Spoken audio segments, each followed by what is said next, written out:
Hi everyone, welcome back to my channel. It's been a little while since I filmed, but it felt like time. And my hair looks nice. So I don't want to like ruin the moment, you know? I want to make sure I make the most of it. Before we get into this book haul, which is what you can probably tell this is by the giant stack that goes off of the space I have on my phone screen. That's how many books there are here. It is raining in our conservatory. It started raining the second I turned on the camera, which is just the most typical thing ever. So I apologise if it's really loud. I'm hoping that it won't be, but if it is, I hope it's atmospheric and autumnal, because this is the only slot of time I have to film for quite a while. So I'm just going to go ahead and do it. Also, this stack has been precariously balanced next to my work setup for quite a long time. So I think it's time. I think it's time we did this haul. So I have 33 books to talk about today. I have some cozy mystery, I have some contemporary, some fantasy, some romance, and the biggest graphic novel haul I have ever done. These books span back a pretty long time, to be honest. I haven't filmed content in a few months, and I got these graphic novels for my birthday back at the end of July.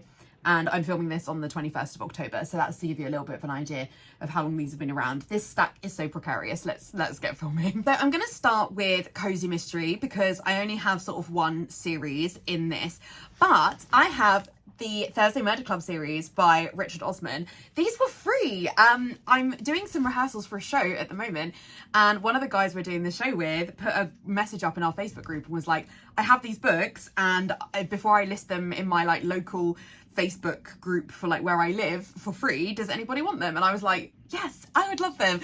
I do already own the first one in paperback, but I don't own any of the others, and I wouldn't choose to read in hardback because I commute to London, so I don't ever really read hardback, but I couldn't pass up the opportunity to get them for free, you know?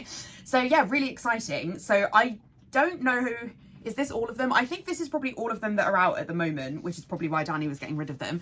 I don't know if there's going to be another one. As I say, haven't read any of them. I would really like to, but I haven't read any of them so far. But yeah, I thought that I would pick these up because I just thought, you know, I couldn't pass them up being free.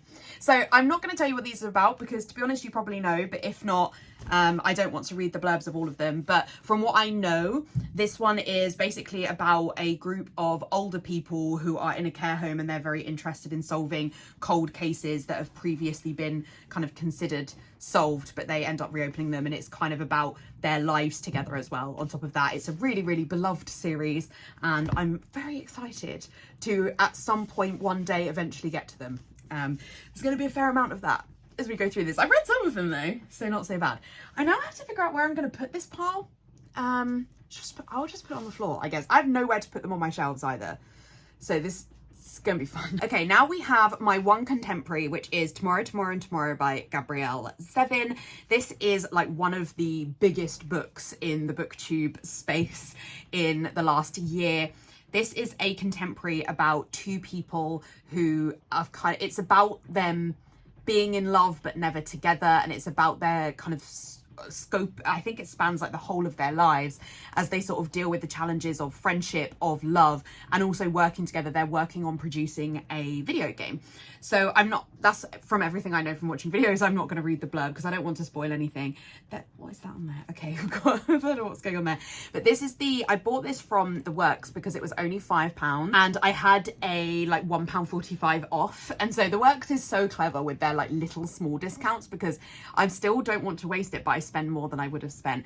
I'm actually very much not in my physical book era right now, which I know is hilarious to do for like a 33 book haul, but I'm actually very much in my Kindle era at the moment, which is much better for my space because I do not have enough room for all of my books.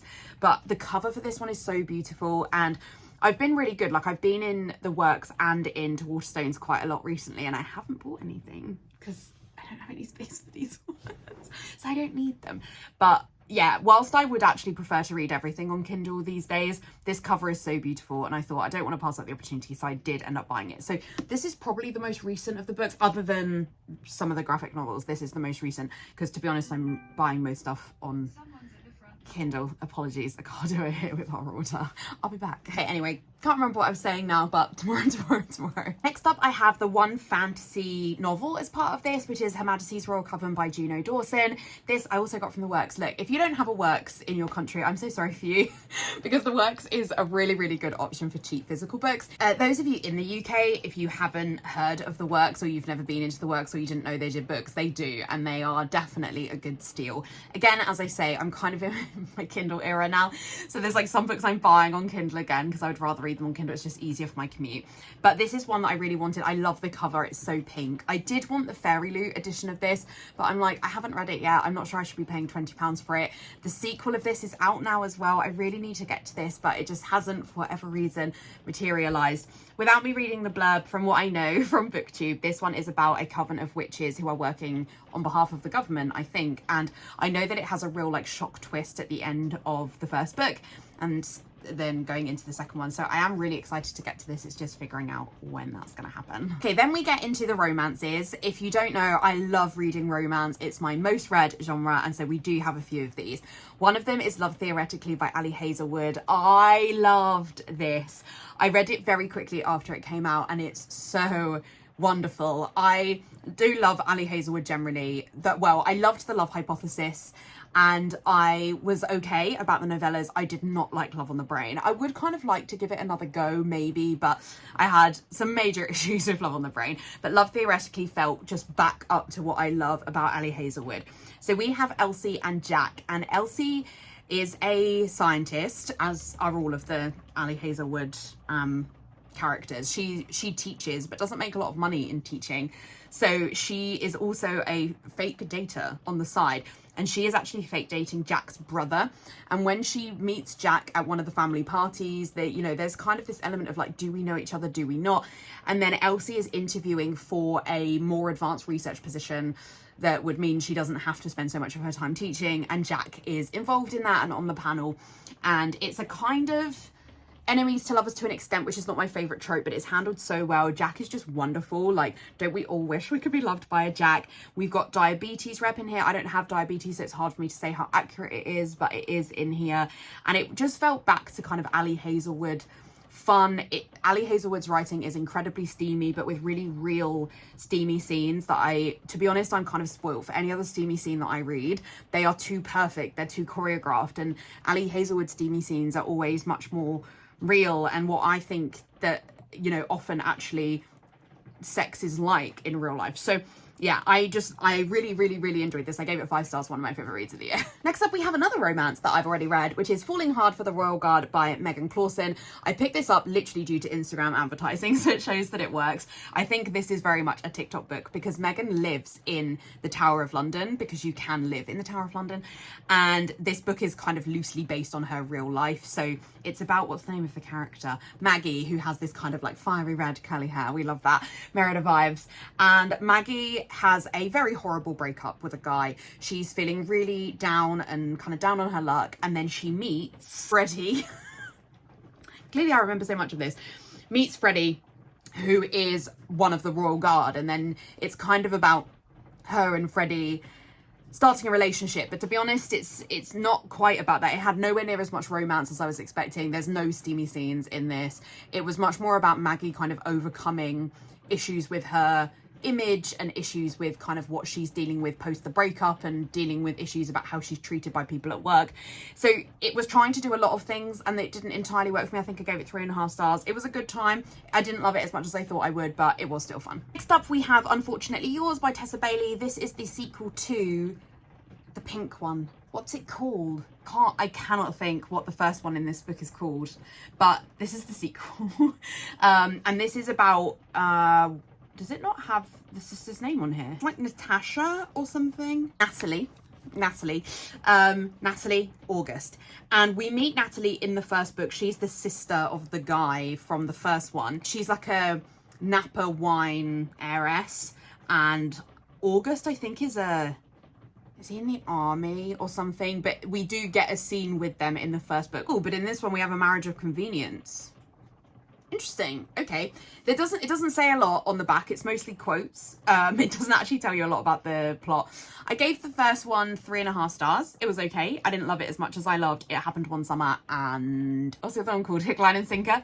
But I really do like Tessa Bailey's writing. She's a really, really good writer. I just didn't love the tropes in the first one, but she's an excellent writer. Her steamy scenes are steamy. If you like reading that kind of steam, Tessa Bailey is absolutely the one for you. But yeah, they are quite chunky as far as romances go, so it's quite a big investment to decide to read these. But yeah, I'm excited to read the second one. It's a duology, so it would be another series finished if I could get to it. Speaking of the Queen, Tessa Bailey, I picked up these 3, which are her backlist books. I have never seen anybody else read these, but I picked them up from the works as well. I didn't need them, but they were 3 for £6. So, you know, it was hard to say no. Again, this was before I got my Kindle. And now that I have my Kindle, I'm like, I would just read these on Kindle. I don't need to own them physically. But anyway, I have them now. So these are, they're called the Broke and Beautiful Novels series. I love the covers of Tessa Bailey's. Whoever her cover artist is, Monica Rowe, you're such a talented artist. I love, love, love them. I have literally no idea what these are about, because I have never heard anybody talk about them. So let me do a brief scan through, because I've never even read the blurbs. I just picked them up because it's Tessa Bailey. Okay, so I have no idea which order these should be read in. I will obviously check that before I read, but this is Make Me. And this one sounds, I think these are all going to be incredibly Tessa Bailey steamy by the looks. So this one is about construction worker Russell, who's head over heels for his best friend Abby, but he knows a classy uptown virgin like her could never be happy with a rough blue collar guy like him. And then it's basically, they kind of have a forced proximity moment, and then Abby realizes actually she is very attracted to Russell. So that's what Make Me is about. Then we have Chase Me. This is the first one. Okay, it says the first. And this is the final one. Okay, well, totally the wrong order. Okay, so this one is about Roxy, who is like a singing telegram, and she ends up singing to the kind of very rich Manhattan trust funder, Lewis, and he completely falls for her straight away. And she's like, no way, you're not going to be the one for me. You're way too rich. You're a trust fund baby kind of thing. But he's convinced that they should be together and chases her around NYC to convince her of that. So that's the first one. And then this one is Need Me. Okay, this one is interesting. These books are all so different. This one is about Honey, who has decided to go to Columbia University and is very attracted to the newly minted professor, Ben Dawson. And they end up locked in a cupboard together making out. He then realizes, oh my gosh, is this college student I'm completely obsessed with. So interesting. I'm sure they are going to be incredibly steamy because Tessa Bailey. I'm sure they'll be a good time. You know, as I say, I really, really loved It Happened One Summer and Hook, Line and Sinker. Those were like 4 and 4.5 star books for me. So hopefully I will love these as much as those. Okay, and then the last romance before we get into the massive stack of graphic novels is The Comeback by Lily Chu. I have read one Lily Chu book before, which was The Stand-In, which I've had on my TBR for a really long time. And the audiobooks are free on Audible and are read by Philippa Sue, who plays Eliza in Hamilton. I don't actually love her as an audiobook narrator, but it was another, you know, it was another way to get through the book. I may have slightly enjoyed it more physically, but it is what it is. But this one is also available on Audible if you want to listen to it. But this one is about Ariadne, who thrives on routine, kind of similar to Grace from the first book. And she is hoping to become a lawyer in Toronto, but then her roommate's friend ends up camping out on their living room, and he's kind of actually kind of kindness and chaos, but just Ariadne like instantly falls for him, and then she kind of is ending up being known not as a lawyer but this, you know, girl on the arm of a guy who is very famous. It has definitely elements of the first one, which is kind of about Gracie stepping into the limelight when it's like a Princess and the Pauper retelling where she's kind of stepping into the limelight in place of a famous actress. So it has kind of celebrity elements to it. So yeah, I gave the first one, well, these aren't a series, but I gave the Stand-In like 3 stars. So it'll be interesting to see what I think of this. I picked this up before I'd read The Stand-In because I love the covers of these because they are illustrated by Leni Kaufman, who is just the most talented cover artist in my opinion, and so they're so beautiful, you know. But I don't know that I'm going to keep the first one because I'm not sure I would reread it, and if I did I could just listen to the audio, so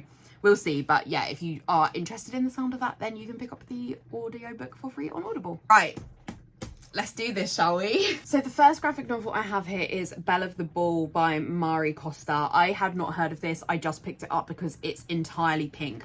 All of the artwork is pink, and I love a like chromatic color scheme in a graphic novel. It's just my favorite. This is a sort of high school senior series, so I'm gonna have to read you the blurb, unfortunately, because I just tried to read it and it just didn't go in. So high school senior and notorious wallflower Hawkins has finally worked up the courage to remove her mascot head and ask out her longtime crush Regina Moreno, head cheerleader, academic overachiever, and all-round popular girl. Unfortunately for Hawkins, Regina is already dating Chloe Catagua, athletic all-star and middling English student. Regina sees a perfectly self-serving opportunity in the middle of this triangle. She knows the smitten Hawkins will do anything to get closer to her, including tutoring Chloe free of charge. And while Regina's plan works at first, she doesn't realise that Hawkins and Chloe have their own long-forgotten history from before Hawkins started doing everything she could to avoid being noticed. Between fraught exams, soccer games, and frequent outings to the mall, romance does start to blossom, but not where you might expect. It sounds so fun, and as I say, I'm just so excited by the colour scheme of this. It's just so pink. And we have The Many Deaths of Layla Starr, which is by Ramvi and Philippe Andrade. This had really, really good reviews on Goodreads. It's very short, so it should be an easy enough read. So humanity is on the verge of discovering immortality. As a result, the avatar of death is cast down to Earth to live a mortal life in Mumbai as 20-something Layla Starr. Struggling with her newfound mortality, Layla has found a way to be dropped in the time and place where the creator of immortality will be born. Will Layla take her chance to stop mankind from permanently altering the cycle of life, or will death really become a thing of the past? Sounds super mind-blowing, but it had really, really good reviews on Goodreads. The art is really different. It's quite angled and edgy, but yeah, when I saw it, I thought it looked interesting, and it's got that kind of sort of real fantasy element to it, so hopefully I will enjoy that one. Next up we have Miles Morales Spider-Man. So I saw, what are they called? Into the Spider-Verse. There we go, Into the Spider-Verse. I saw the sequel for that this year and I absolutely love it. I love Miles Morales in that. Spider-Man I really like generally as a hero. I think he's very endearing, you know, that kind of like, he's young and fresh and that neighborhood Spider-Man kind of idea, but I really, really love the Miles Morales interpretation of Spider-Man. So there are lots and lots of graphic novels about Spider-Man and Miles Morales. Like there's so many, and it's really hard to know what one you're reading. It's really hard to find them on Goodreads. I am hoping that this one is the first in a series. But if it's not, I guess I know the story well enough that it would be okay. But it looks like it's the first in a series. I think it's a bind up of multiple comics. But this one is basically Peter has died, and so Miles then basically is kind of born as the new Spider-Man, and it's about him figuring out how on earth he's going to do that without anybody to guide him on how to be Spider-Man. So yeah, and the art for this is like quite different to typical graphic novels that I read, but it, you know, I really enjoyed the Spider-Man story, so I thought I would pick this up, and again it has really good reviews on Goodreads. Next up we have Himawari House by Harmony Becker. I've been wanting to pick this one up for ages and I got it at £3 off in Forbidden Planet, so even better. So when Nao returns to Tokyo to reconnect with her Japanese heritage, she books a year-long stay at the Himawari Share House. There she meets Hyejung and Tina, two other girls who come to Japan to freely forge their own paths. The trio live together, share meals, and even attend the same Japanese language school, which results in them becoming fast friends. But will they be able to hold one another up as life tests them with new loves, old heartbreaks, and the everyday challenges of being a fish out of water? I think this one sounds so interesting. The art is absolutely stunning. It's this gorgeous black and white. I think it sounds really interesting, and it's really cool because we have the Japanese and the English in here. So I'm really, really looking forward to this one. It's one I've been wanting to for ages, and it's a nice chunky one, so I'll really enjoy getting my teeth into this. Just look, it's so cute, it's so cute. Next up we have the Dungeon Club Roll Call by Molly Knox Ostertag and Xanthi Boomer. This one I've never heard of, but I really enjoyed the Dungeons and Dragons film earlier this year. My partner plays D&D with his friends. There's a small part of me that would like to do D&D, but this is going to sound ridiculous as somebody with a musical theatre degree, but I'm terrified of improv. And to me, D&D is improv. I think that D&D doesn't suit my perfectionist nature, where I really worry about finding the kind of perfect responses to things. I think it doesn't suit my social anxiety elements. So that's why I've never played it. But we do have a board game which is called something like The Artisans of Splendor or something like that, which will be kind of me and Stuart probably just playing it ourselves to get me sort of used to playing it, to see whether I could get into D&D. But yeah, I picked this one up because I think this is a middle grade graphic novel, and it was like voted best of 2022, so I thought it was probably really cute. I hate the slip cover though.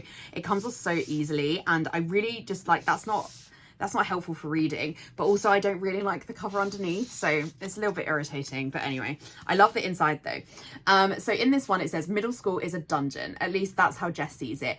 Luckily, she and her best friend Olivia know how to escape into the sprawling world of their own imaginations. The two friends have always loved making up stories, first with little kid games of make-believe and more recently with the fantasy role-playing game Dungeons & Dragons. When they play, Olivia runs the game as Dungeon Master and Jess is a solo party member, playing a take-no-prisoners lone wolf character of her own design, Sir Curious. But when Olivia wants to add new players to their group, Jess finds herself struggling to share their game and her best friend. Will their epic campaign withstand all of this change, or has their story and their friendship finally come to an end? Middle grade drama.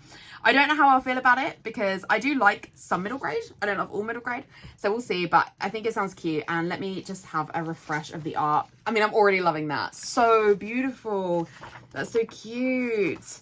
Let me try and find a bit. So it's basically, I think, a sort of mixture between what they're actually imagining and then them in real life. That's so cute. I love the artwork for this. I hate this slipcover though.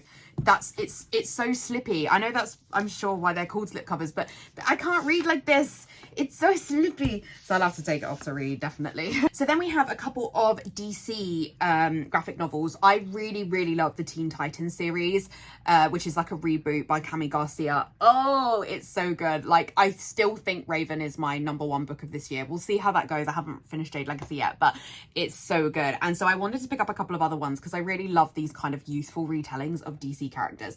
So this one is Girl Taking Over, which is a Lois Lane story by Sarah Kuhn and Ariel Jovellanos. I cannot pronounce those names, but what cool names. This has been blurbed by Lane from Gilmore Girls. Even better. Sold. If I hadn't already bought it, sold. So it says, no dream goes according to plan. Is Lois Lane ready to rewrite hers? Ambitious aspiring journalist Lois Lane is fresh out of high school and ready to tackle a summer in the city with gusto.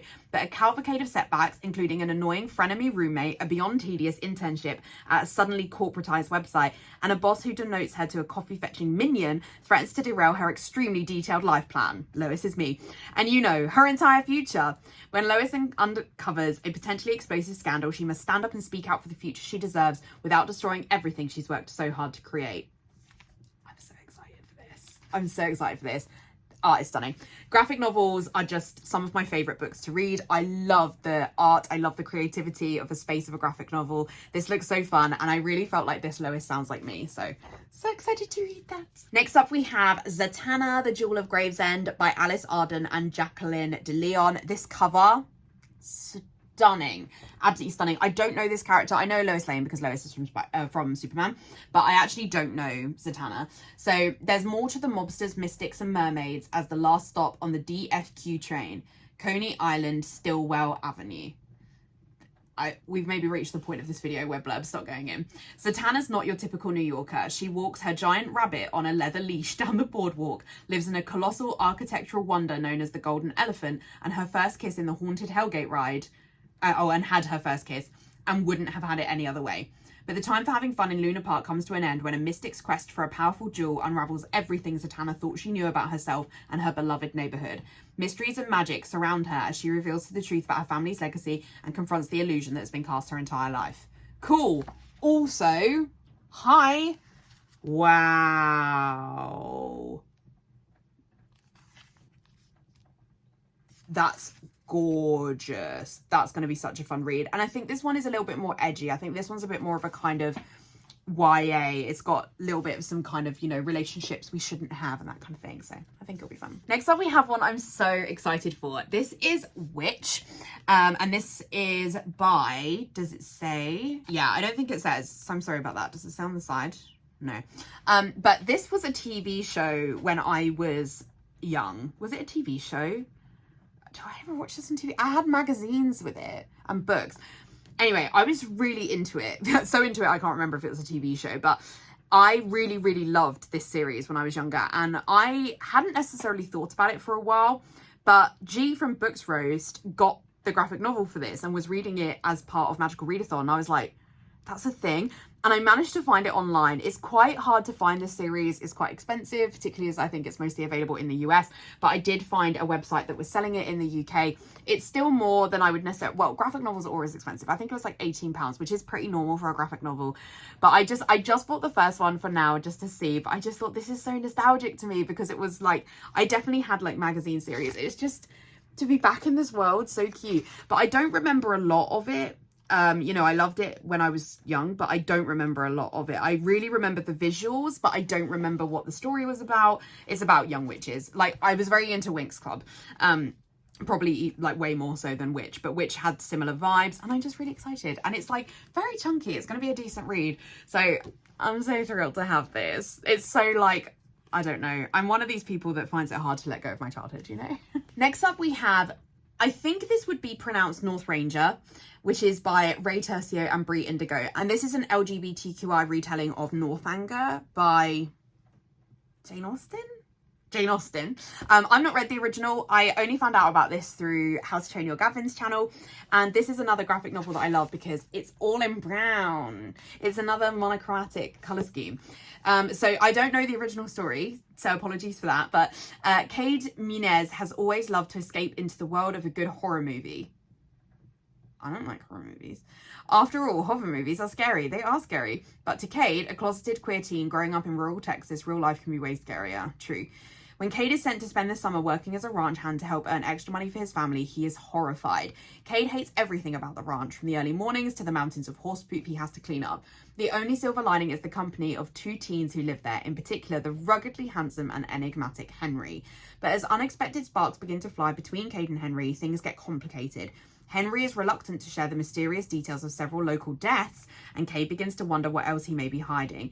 Inspired by the gothic romance of Jane Austen's Northanger Abbey comes a modern love story so romantic it's scary. I had no idea this was scary. Well, it's probably not that scary because it's like a graphic novel, but I have just been filming for my Bookopoly TBR, and like I had no idea I could have read this as part of Bookopoly.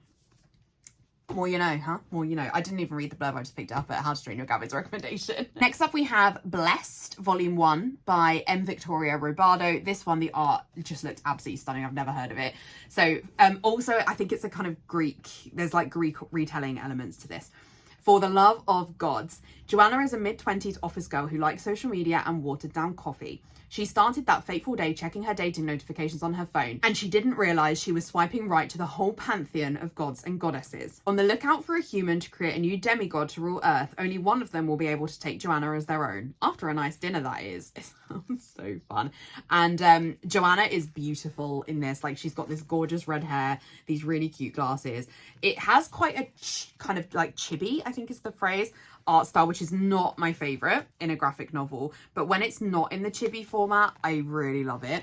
So we'll see what I think. It just sounded like such an interesting premise, you know? So yeah, excited to read that one. Next up, we have the second in the reboot of Sabrina the Teenage Witch. This is the kind of new like Netflix style Sabrina, and this is the second one, Something Wicked. I had the first one on order as well as the first Buffy, which we'll talk about in a second, from Waterstones, and they just never shipped. I ordered them in August and I still hadn't heard anything. I contacted Waterstones and I was like, could I have an update on when these are going to ship? Because it said they would come within 10 days. And they were like, oh, actually, the publisher doesn't have them. We don't know when we're going to be able to get them because it's been so long. Do you want to cancel your order? I looked on Amazon and I could see that they were on Amazon. So I was like, yeah, do you know what? Like, as much as I would rather get them from Waterstones, I don't know how long I'll be waiting. And Waterstones said that. So I was like, no, it's fine. I will cancel my order and pick them up from Amazon. I think then what happened is when I ordered it from Amazon, I accidentally picked up the second one again because I picked this one up in just a local shop to us, not that local, but in the kind of a few towns away from here, and I didn't realize that this was the second one. Now it does clearly say number 2, but I didn't look at the spine. It just kind of looked like a first one, so I picked it up. I didn't know it was the second, and then I ended up basically picking up the second one again from Amazon. Thankfully I realized this in order to, like, when I was picking up my books to film this video, because I have until the 24th of October to return it to Amazon.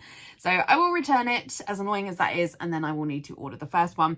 But I don't really want to read the blurb of this because it's the second one, but it's based on the new Sabrina, basically the Netflix series, which I really enjoyed. So I'm very excited to read this. Let's have a little look at the art. I mean, we've got like Harvey and Sabrina there. So cute, cute, cute. Then I have actually 1 and 2 of the Buffy reboot series by Geordie Belair. This is, I found out about this because Becca in the books is reading this. She's a massive Buffy fan. I loved Buffy when I was younger. The musical episode of Buffy, in my opinion, is TV's all-time masterpiece. I know every single word. I used to reenact it with like dolls and my Little Ponies. I watched that when I was a bit young to probably be watching Buffy. But I think the musical episode is an absolute masterpiece. My dad bought me the CD, I have the sheet music, I have a poster. Like, I was obsessed with the musical episode.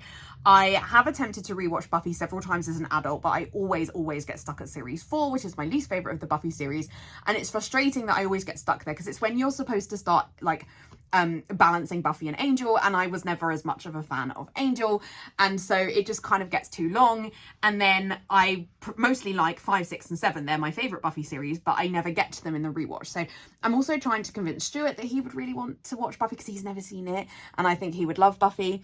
But there's a lot of other TV series, you know. But anyway, this is a reboot that basically brings Buffy into the modern day, and Becca has kind of mixed feelings about this series. There's some that she's loved and some she hasn't, but the art looks amazing.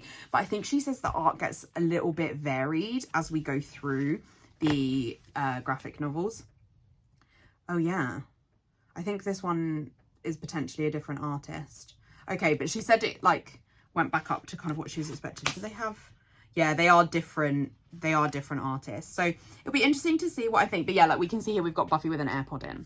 I think this is a really interesting idea though, like to bring Buffy into the modern day, because, you know, Buffy is scarily, however old that is now. I mean, I'm 31, so it'll be interesting to see. But yeah, I love Buffy, so I'm very interested to get to this. Next up, we have the first 2 graphic novels in the Vox Machina series by Critical Role.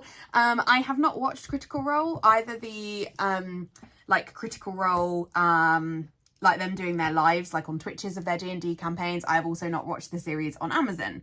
So you may be wondering why I have this. Well, we've already talked a little bit about me being in my D&D era. I don't even feel I can say that, but obviously I do have some interest in D&D, which we've already spoken about. Sorry if my eyes have suddenly started watering. I just started choking for no reason, and I don't have any water in here, but I'm so close to the end of this video.